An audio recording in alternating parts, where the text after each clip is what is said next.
Radio Kantipur, radio राष्ट्रको। कोरोनाको उपचारमा विश्वमै क्लिनिकल ट्रायलमा रहेको रेमडेसिभिर नेपालका 22 अस्पतालमा निशुल्क। काठमाडौँ उपत्यकामा निषेधाज्ञा भदौ 24 गतेसम्म लम्बाइयो। 12 वर्ष मुनि र 60 वर्ष माथिका व्यक्तिलाई हिन्डुलमा प्रतिबन्ध। कोरोना संक्रमणका कारण स्वदेश फर्किएका नेपालीको गुजारा नचलेपछि फेरि भारततिरै गौरीफण्डा नाकाबाट मात्र एक सातामा 1300 बढी भारततर्फ। पूर्व मन्त्री बास्कोटा मुसिएको अडियो टेपसँग सम्बन्धित फाइल तामेलीमा राख्न अख्तियारद्वारा प्रचलित कानूनको गम्भीर उल्लङ्घन। घर ठेगाना खुलेको र नियमित सम्पर्कमा रहेका व्यक्तिको नाममा समेत सार्वजनिक सूचना जारी। चीनको पक्षपोषण गरेको आरोप लगाउँदै आएको अमेरिकाले डब्ल्युएचओलाई दिनुपर्ने बक्यौता रकम समेत नतिर्ने। र अन्तर्राष्ट्रिय क्रिकेट परिषद आइसिसीको वरियतामा पारस खड्काको 4 स्थान सुधार, 75 बाट 71औं स्थानमा पुगे। नमस्कार, कान्तिपुर डायरीका साथमा साथी केसु र म प्रतीक्षा। सुरु गरौं मुख्य प्रसंगबाट। कोभिड-19 को उपचारमा विश्वमै क्लिनिकल ट्रायल र अध्ययन अनुसन्धानका क्रममा रहेको एन्टिभाइरल रेमडेसिभिर औषधिको प्रयोग नेपालका 22 अस्पतालले गर्ने भएका छन्। नेपाल स्वास्थ्य अनुसन्धान परिषदको नेतृत्वमा निजी र सरकारी अस्पताललाई रेमडेसिभिर प्रयोग गर्न स्वास्थ्य मन्त्रालयले अनुमति दिएको हो। कोभिड-19 का जटिल बिरामीका लागि 10 वटा स्वास्थ्य निकायले रेमडेसिभिरको प्रयोग थालिसकेका छन्। गम्भीर संक्रमितका लागि यसअघि अध्ययन अन्तर्गत प्लाज्मा थेरापीलाई अनुमति दिइएको थियो। मन्त्रालयका अनुसार कोभिड अस्पतालहरूमा परिषदको अनुसन्धान पद्धति, दिशानिर्देश, नीति नियममा रहेर तोकिएको चिकित्सकको प्रत्यक्ष निगरानीमा संक्रमितका लागि रेमडेसिभिर प्रयोग गर्नुपर्नेछ। परिषदका सदस्य सचिव डाक्टर प्रदीप गेवालीले कान्तिपुरसँग भन्नुभयो, मुलुकका विभिन्न अस्पतालमा रेमडेसिभिर चढाइसकिएको छ। यो प्रक्रिया अध्ययनको आवश्यकता अनुसार जारी रहन्छ। अध्ययनका क्रममा रहेका औषधि खोप बिरामी तथा प्रयोगकर्ताको स्वीकृति बिना उपयोग गर्न पाइँदैन। गर्भवती र स्तनपान गराउने महिला र बालबालिकामा यो औषधिको प्रयोग प्रतिबन्धित छ। भारतको Indian Council of Medical Research आइसिएमआरले रेमडेसिभिरको उपयोग अत्यन्त सावधानीपूर्वक गर्न भनेको छ। मन्त्रालयले रेमडेसिभिर प्रयोगका लागि आगामी दिनमा स्वास्थ्य निकायलाई समेत अनुमति दिइने जनाएको छ। यसअघि यो औषधि असाध्यै महँगोमा किनेर बिरामीले प्रयोग गर्दै आएका थिए। यो औषधिमा कालोबजारी भएको थियो। डाक्टर गेवालीले कालोबजारी रोक्ने विषयमा देशभरका जिल्ला प्रशासन कार्यालयमा पत्र लेखिसकेको जानकारी दिनुभयो। स्वास्थ्य अनुसन्धान परिषदको अध्ययन प्रक्रिया अन्तर्गतका बिरामीका लागि यो औषधि निशुल्क उपलब्ध हुनेछ। अस्पतालले आपतकालीन रूपमा प्रयोगमा रहेको रेमडेसिभिर औषधिका लागि स्वास्थ्य मन्त्रालयले बजेट उपलब्ध गराउनेछ। मन्त्रालयको इन्सिडेन्ट कमान्ड सिस्टमको निर्णय अनुसार अस्पतालले औषधि खरिद चलाउनेछन् र त्यसको शोध भर्ना गरिनेछ।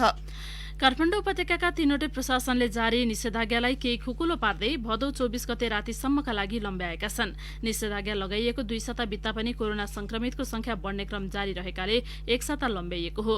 काठमाडौँ, भक्तपुर र ललितपुरका प्रमुख जिल्लाधिकारीहरूले हिजो साँझ जारी गरेको आदेशमा यसअघि रोक लगाइएका कतिपय क्षेत्र शर्तसहित खोल्न पाइने उल्लेख गरिएको छ। अब 12 वर्ष मुनि र 60 वर्ष माथिका मानिस र दीर्घरोगीलाई अत्यावश्यक काममा पनि बाहिर हिँडुल गर्न दिइने छैन, जुन यसअघिको आदेशमा उल्लेख थिएन।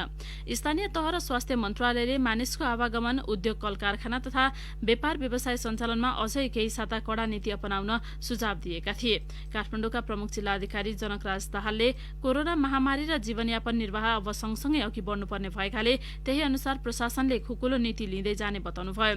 आर्थिक कारोबार ठप्प र नागरिकको जीवनयापन कष्टकर हुँदा जटिल परिस्थिति आउन सक्छ भन्नेमा प्रशासन सचेत र सजग रहेको दाहालले बताउनुभयो। उपत्यका प्रशासनले हिजो जारी गरेको आदेश अनुसार स्वास्थ्य मापदण्ड पालना गरेर शैक्षिक र अनलाइन कारोबार गर्न पाइनेछ। त्यस्तै होटल, रेस्टुराँले टेक अवे सेवा सञ्चालन गर्न पाउनेछन्। क्वारेन्टिन, आइसोलेसन लगायतका लागि खानाको व्यवस्था गर्न होटल तथा क्याटरिङ खोल्न पाइनेछ। दैनिक उपभोग्य वस्तु बिक्री तथा ढुवानी गर्न दिइने समय बिहान 11 बजेसम्मका लागि तोकिएको छ। प्रमुख जिल्ला अधिकारीहरूले तयार गरेको निषेधाज्ञा सम्बन्धी मस्यौदामा हस्तक्षेप गरेर गृह मन्त्रालयले निर्माण सामग्री बोक्ने सवारी साधनलाई दिउँसै उपत्यकामा गुड्न अनुमति दिएको छ। दैनिक व्यापार व्यवसाय र मजदुरी गरेर गुजारा चलाउने मानिसलाई भने निषेधाज्ञाका नाममा सरकारले घरमै सीमित गरेको छ।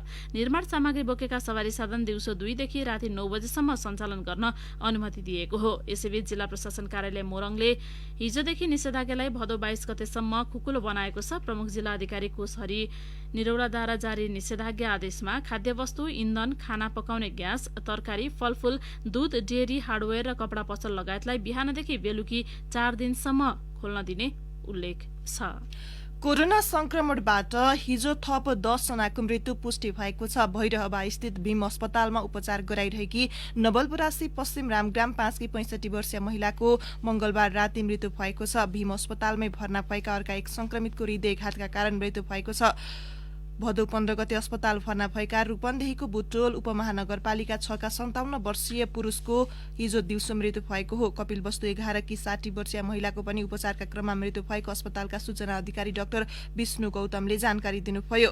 बाराकको सिमरणगढ नगरपालिका 9 का 97 वर्षीय पुरुषको मंगलबार राति वीरगंजको नारायणी अस्थायी गण्डक कोरोना अस्पतालमा मृत्यु भएको छ। यस्तै धादिङको सिद्धलेक गाउँपालिका 2 का 47 वर्षीय पुरुषको पनि हिजो मृत्यु भएको छ। यस्तै तनहुकी 70 वर्षीय महिला, ललितपुरकी 70 वर्षीय महिला, काठमाडौँकी 89 वर्षीय महिला र 75 वर्षीय पुरुषको पनि कोरोना संक्रमणबाट ज्यान गएको स्वास्थ्य मन्त्रालयले जनाएको छ।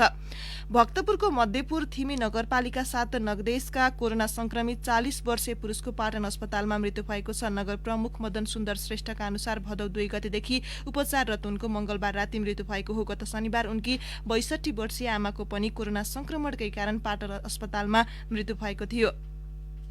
मृतक पुरुषकी गर्भवती श्रीमती, बुबा, बहिनी, छोराछोरी र सहयोगी गरी 6 जनामा कोरोना संक्रमण देखिएको छ। यस्तै काठमाडौँ उपत्यकामा हिजो 388 जनामा संक्रमण देखिएको छ। काठमाडौँका 350, भक्तपुरका 9 र ललितपुरका 29 जना संक्रमित थप भएका हुन्। देशभर 24 घण्टामा 1120 जना थपिएसँगै कुल संक्रमितको संख्या 41,649 पुगेको छ। हालसम्म 7,18,439 नमूनाको पीसीआर परीक्षण भएको मन्त्रालयले जनाएको छ।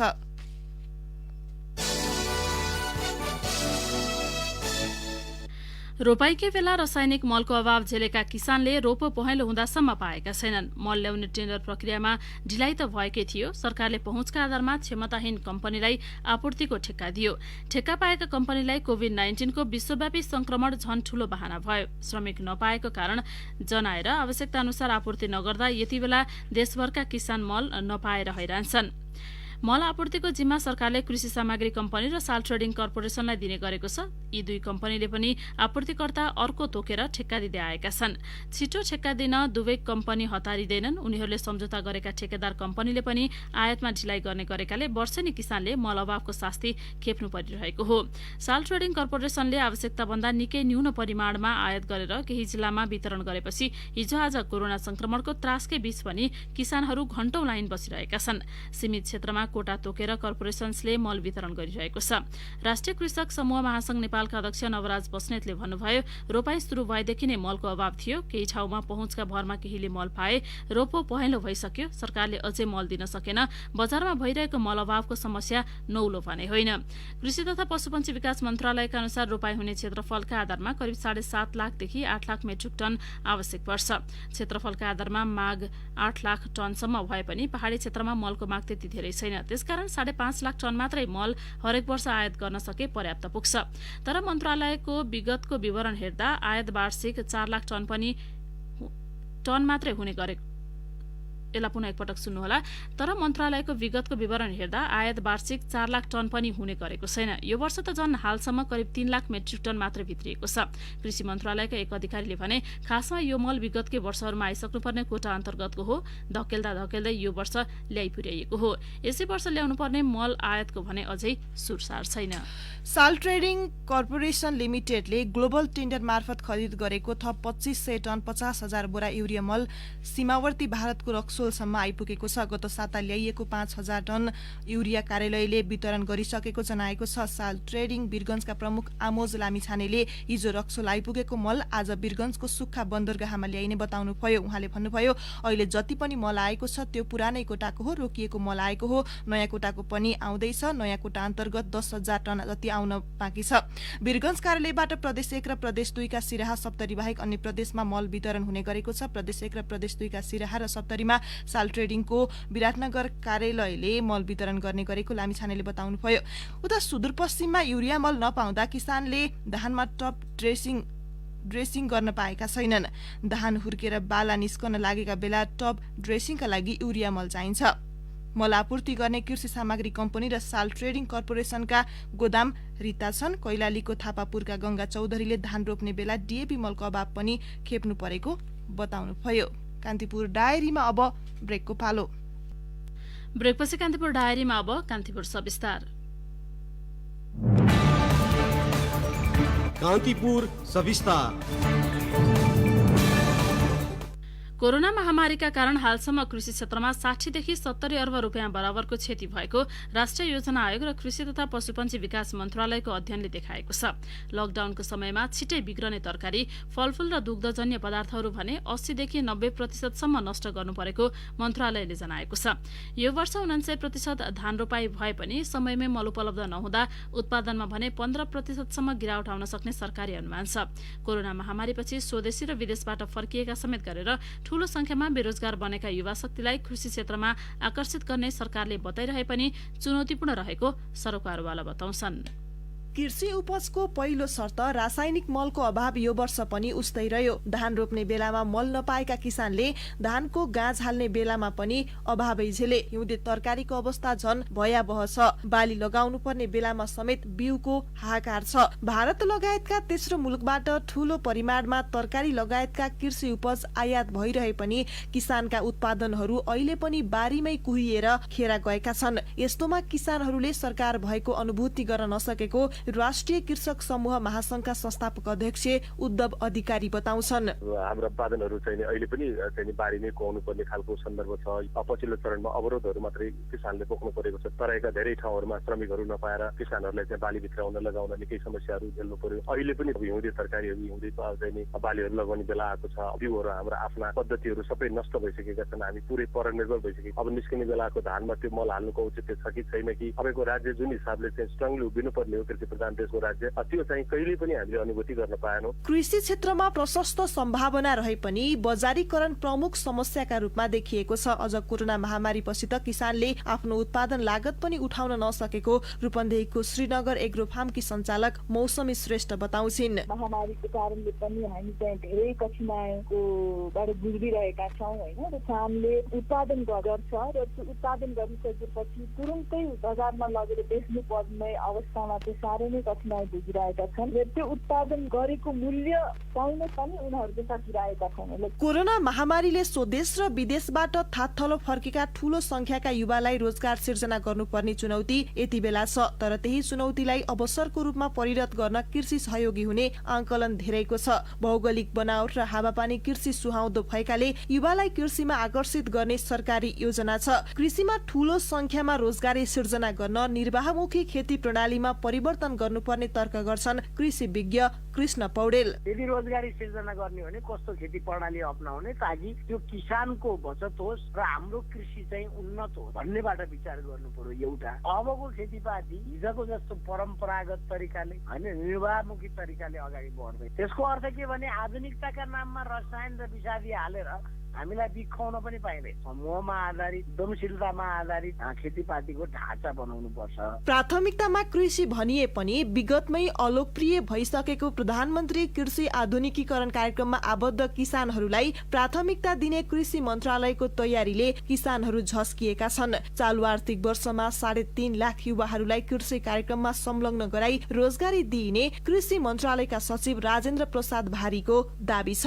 हाम्रो अहिले श्रम रोजगार तथा सामग्री लिएर हाम्रो मन्त्रालय बिचमै एउटा सहमति भएको छ। कृषि र पशुपन्छी मत्स्यका कार्यक्रममा चाहिँ प्रधानमन्त्री रोजगार कार्यक्रममा आबद्ध भएका बेरोजगार युवाहरूलाई चाहिँ पहिलो चाहिँ प्राथमिकता दिने, त्यसपछि बल्ल चाहिँ अन्यलाई दिने र अनि त्यसमा पनि विदेशबाट फर्केर आएका युवाहरूलाई चाहिँ त्यसलाई चाहिँ प्राथमिकता गर्ने भन्ने छ। चालु आर्थिक वर्ष 2017-18 हाम्रो कृषिका कार्यक्रमहरूबाट बेरोजगार, अर्ध बेरोजगार, विदेशबाट फर्केर आएका युवा र अन्यहरूलाई या चाहिँ त्यस्ता सम्पूर्णलाई करिब 3.5 लाख जति हाराहारी चाहिँ युवाहरूलाई चाहिँ हामीले कृषिको कार्यक्रम मार्फत रोजगारी दिन सक्छौँ र यसले चाहिँ आय आर्जनमा टेवा पुर्याउँछ भन्ने लाग्छ। कोरोना महामारीका कारण आफै थला परेको कृषि क्षेत्रलाई पुनरुत्थान गर्दै ठूलो संख्यामा रोजगारी सिर्जना गर्नु चुनौतीपूर्ण रहेको कृषि विज्ञहरू बताउँछन्। मुलुकको कुल ग्राहस्थ उत्पादन जीडीपीमा करिब 27% हिस्सा ओगटेको कृषि क्षेत्रमा लागेका किसानलाई पलायन हुन नदिन र ठूलो संख्यामा रोजगारी सिर्जना गर्न सरकारी कार्यक्रमहरू वास्तविक किसान समक्ष पुग्न जरुरी छ। कृषि पनि उद्यम हो र यो अन्य पेशा सरह सम्मानित तुल्याइन सके मात्र पनि युवाहरूलाई यतातिर आकर्षित गर्न सकिन्छ। रेडियो कान्तिपुरका लागि केसुलामी छाने। कान्तिपुर सविस्तार।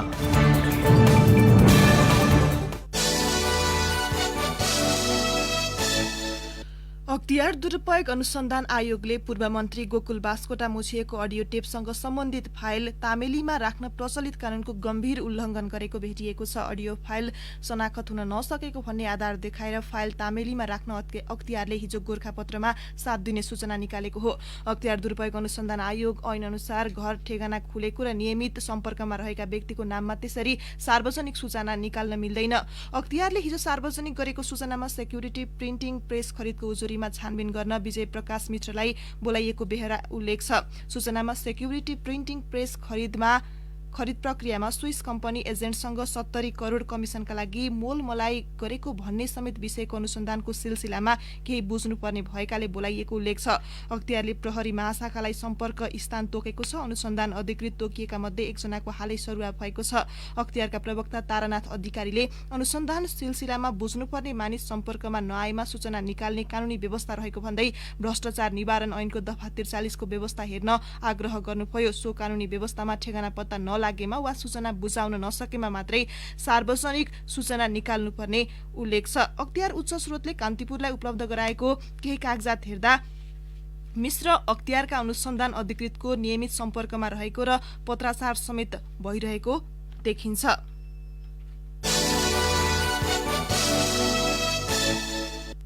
दिनेश विक सुर्खेतमा बसेर एक कम्पनीमा काम गर्दै लोकसेवा आयोगको तयारी कक्षा लिइरहेका थिए। लकडाउनका कारण जागिरले निरन्तरता पाएन, आयोगको परीक्षा पनि रोकियो। त्यसपछि उनी रुकुम पश्चिम घर फर्किए। 24 वर्षीय दिनेशले भने चैदेखि घरको मानो खाएर बिना काम बस्नु पर्यो। गाउँमा साथीहरू स्याउ टिप्न सिमला जाने भए म पनि उनीहरूसँगै मिसिए। स्याउ टिप्न भारत हिमाचलको सिमला पहाड हिँडेको दिनेशको समूहमा 23 जना छन्। लगभग उस्तै उमेरका उनीहरूमध्ये कोही सुर्खेत र नेपालगञ्जमा काम र अध्ययन गरिरहेका थिए। कोहीले भने यसअघि पनि सिमलामा गएर काम गरेका थिए। स्याउ टिप्न सिमला जानका लागि बर्दिया बढियातालका 17 जनाको अर्को समूह पनि गौरीफन्टा नाकामा लामबद्ध भेटियो। उनीहरूमध्येका गम्भीर सिंह महताराले गाउँघरमा खाली बस्नु परेकाले 3 महिनाका लागि सिमला जान लागेको बताए। सुदूरपश्चिममा महत्वपूर्ण मानिने उल्के संक्रान्ति भदौ 1 मनाएपछि युवा बाहिरिन थालेका छन्। विभिन्न जिल्लामा निषेधाज्ञा र लकडाउन भए पनि ठाउँ ठाउँमा सुरक्षाकर्मीलाई अनुरोध गर्दै युवा नाकासम्म पुग्ने गरेका छन्। एकसाथ यता भारत जानेको लहरको बढेको त्रिनगर गौरीफन्टा नाका सुरक्षामा खचिएका प्रहरी नायब निरीक्षक भूपाल थापाले बताउनुभयो। उहाँका अनुसार कर्णालीका विभिन्न जिल्लासँगै बाँके, बर्दिया, कैलाली र सुदूरपश्चिमका पहाडी जिल्लाबाट स्याउ टिप्न भनेरै दिनहुँ 100 जना भारत पसिरहेका छन्।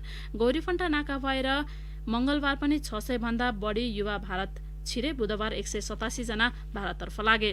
गौरीफन्टा नाकामा खटिएका सशस्त्र प्रहरी बलका इन्सपेक्टर राजेन्द्र कुँवरका अनुसार पछिल्लो एक सातामा 1305 जना नेपाली भारत पसिसकेका छन्। भदौ 1 देखि 10 सम्म भारत जानेको संख्या 844 थियो। नेपालीहरू ठूलो संख्यामा महाराष्ट्रको मुम्बई, गुजरातको सुरत र पञ्जाबका शहर पनि जाने गरेका छन्। कामका लागि भारत पस्ने केहीसँग राशन कार्ड छ, कसैसँग छैन। भारतीय सुरक्षाकर्मीले आधार कार्ड बोकेका परिवार वा भारतीय कम्पनीले मजदुरका लागि पास पठाएकालाई मात्रै प्रवेश गर्न दिएको छ।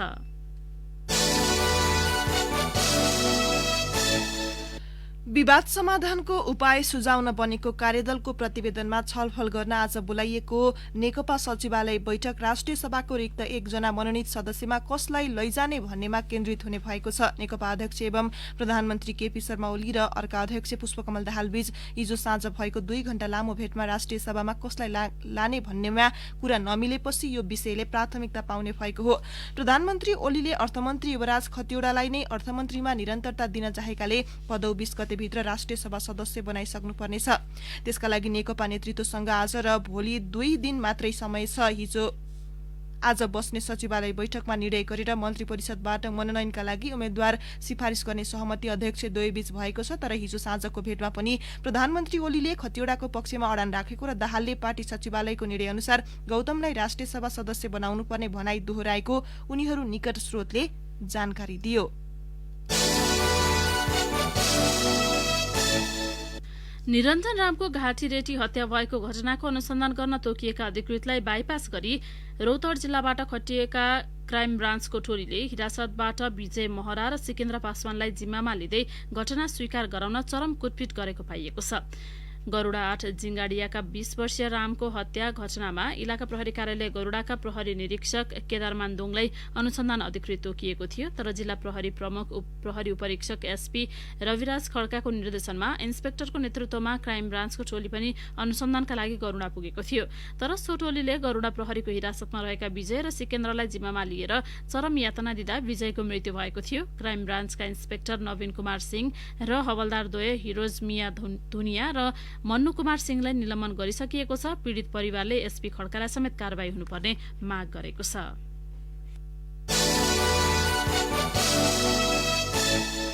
लकडाउन वा निषेधाज्ञा कायमै रहे वैकल्पिक माध्यमबाट पनि कक्षा 12 को परीक्षा सञ्चालन गर्न नसकिने राष्ट्रिय परीक्षा बोर्डले जनाएको छ। देशभर लकडाउन खुकुलो भए मात्र वैकल्पिक विधिबाट परीक्षा सञ्चालन गर्न सकिने बोर्डका अध्यक्ष चन्द्रमणि पौडेलले बताउनुभयो। कक्षा 12 को परीक्षा नभए विश्वविद्यालयको आगामी शैक्षिक सत्र संकटमा पर्ने चिन्ता व्यक्त हुन थालेको छ। बोर्डले कोरोना संक्रमणको अवस्था अलिक सहज भए अन्य विधिबाट परीक्षा गर्ने गृह कार्य गरिरहेको जनाएको छ। कान्तिपुर डायरीमा पुनः ब्रेकको पालो। ब्रेकपछि कान्तिपुर डायरीमा अब आर्थिक प्रसंग। ऊर्जा जलस्रोत तथा सिंचाई मन्त्री वर्षमान पुनले सरकारले विद्युत खेर जान नदिने दावी गर्नुभएको छ। आगामी वर्षदेखि उत्पादित विद्युत खपत नभई खेर जाने भन्दै निजी क्षेत्रले चिन्ता व्यक्त गरिरहेका बेला ऊर्जा मन्त्री पुनले सरकारले विद्युत खेर जान नदिने पूर्ण तयारी गरेको प्रतिक्रिया दिनुभयो। उहाँले कान्तिपुरसँग भन्नुभयो, सरकारले 3 वर्षमा 3000 मेगावाट र 5 वर्षमा 5000 मेगावाट उत्पादन गर्ने लक्ष्य लिएको थियो। सोही अनुसार विद्युत खपत गराउन सरकार प्रतिबद्ध छ। विद्युत खेर जाँदैन। देशभित्र विद्युत खपत बढाउन र निर्यातका लागि पनि सरकारले तयारी गरिरहेको उहाँको दावी छ।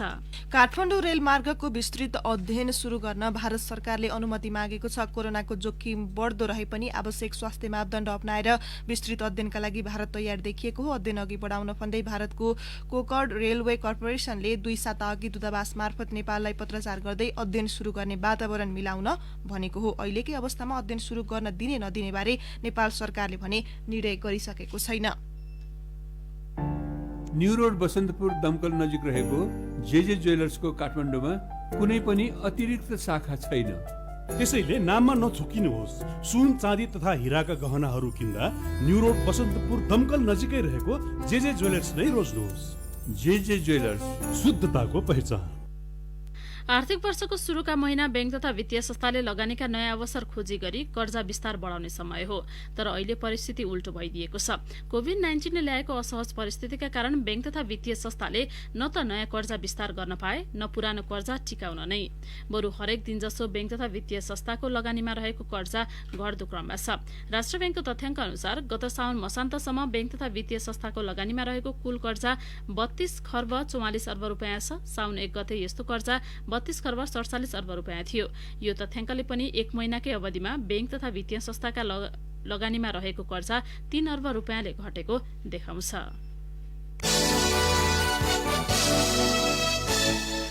अब अन्तर्राष्ट्रिय प्रसंग। चीनको पक्ष पोषण गरेको आरोप लगाउँदै विश्व स्वास्थ्य संगठन WHO लाई आर्थिक सहायता बन्द गरेको अमेरिकाले बक्यौता रकम समेत नदिने जनाएको छ। WHO लाई तिर्न बाँकी $6 करोड अन्य प्रायोजनमा खर्च गर्ने राष्ट्रपति डोनाल्ड ट्रम्पले बताउनु भएको हो।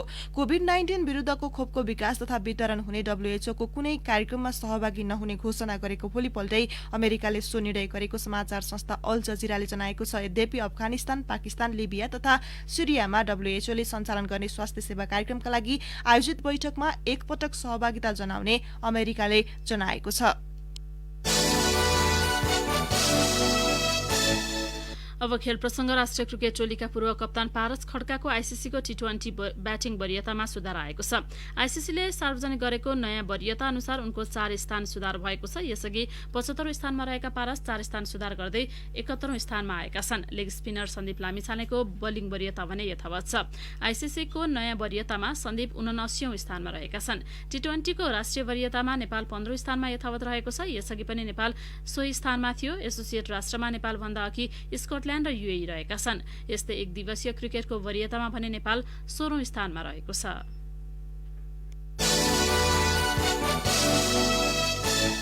अब मौसम सम्बन्धी जानकारी। काठमाडौँ उपत्यका सहित मुलुकभरि सामान्य बदली रही अधिकांश स्थानमा हल्का वर्षाको सम्भावना रहेको जल तथा मौसम पूर्वानुमान महाशाखाले जनाएको छ। केही बेर अघि 21 डिग्री सेल्सियस मापन गरिएको काठमाडौँ उपत्यकाको अधिकतम तापक्रम आज 28 डिग्री सेल्सियससम्म पुग्नेछ। सूर्योदय बिहान 5:43 भयो भने सूर्यास्त भरे साँझ 6:22 हुनेछ। हवस् त कान्तिपुर डायरीको यो बुलेटिन अहिलेलाई यही सकिन्छ। साथै केसु र म प्रतीक्षा बिदा हुन्छौँ। नमस्कार।